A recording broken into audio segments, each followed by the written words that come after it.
Hi, kids! Welcome back to our Creative Art channel. Today we're going to draw a big fruit basket filled with yummy fruits. Step 1.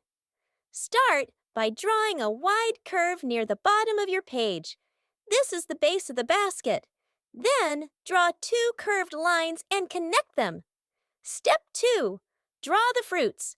Now, let's fill the basket with fruits. Draw a pineapple with a little stem.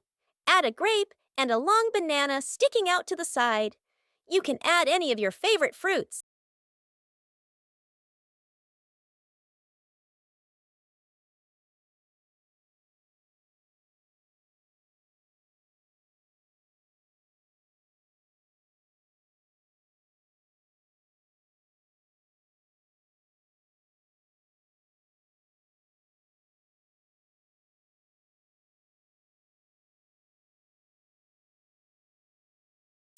Step 3.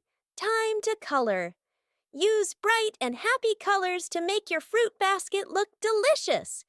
Red for apples, yellow for bananas, green for grapes, and green for the pear.